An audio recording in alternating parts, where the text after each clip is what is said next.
Alright, it's Sunday, February 10th. I don't know, it just started snowing outside again. It's been cold, but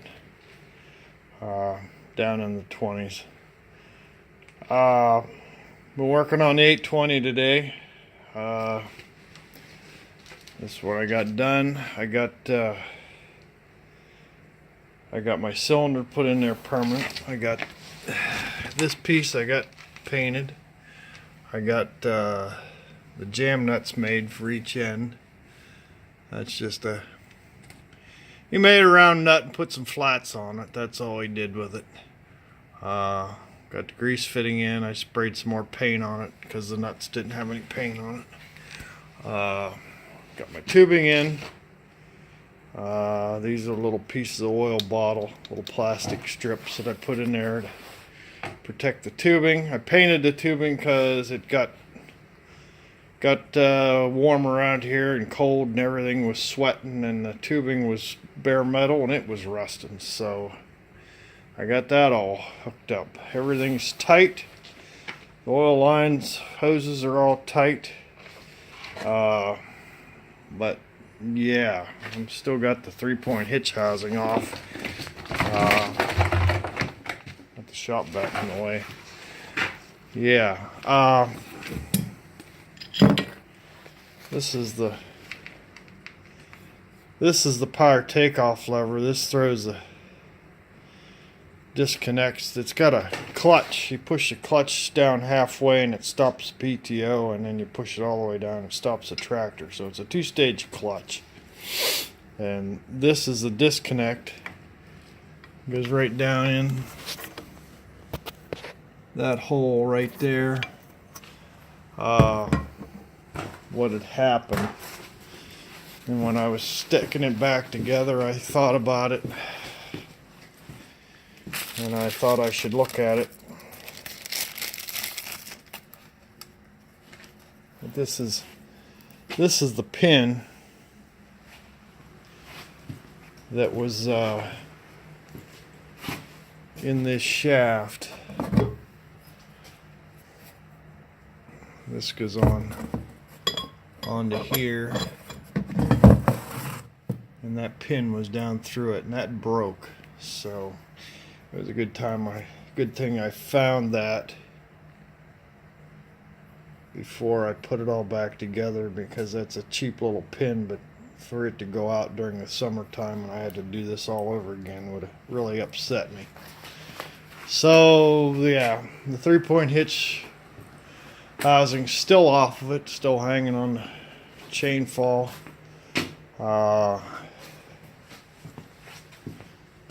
got steel lines painted on this side. I've got a clamp here.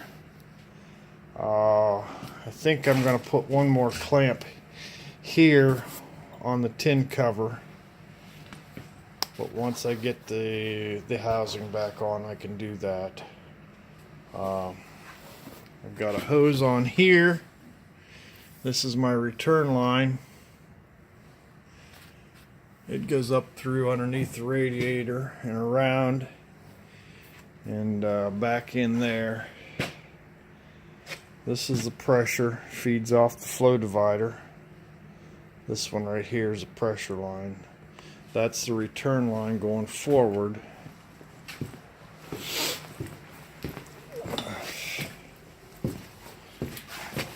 And I had to drill and tap this block here, and this is that return line coming back into there, and that's the way John Deere did it, or at least that's the way the parts books show it, for a tractor with factory power steering. They stick the return oil from the power steering back in the suction line. So, and this pump had a squealing to it like it was starving for oil, so I'm hoping that corrects that, because this pump was a little bigger than the original. So anyhow, that's where we're at for today. Got everything painted and everything clamped. This clamp here is a double one, and it's bolted to this piece. yeah, waiting for that. John Deere didn't have that pin, so I got to put that pin and put that shift lever back in there. And I got a new O-ring on it already.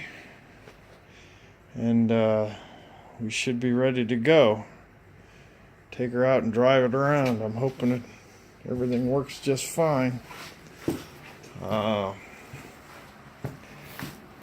I got my balls in there. So that's all together.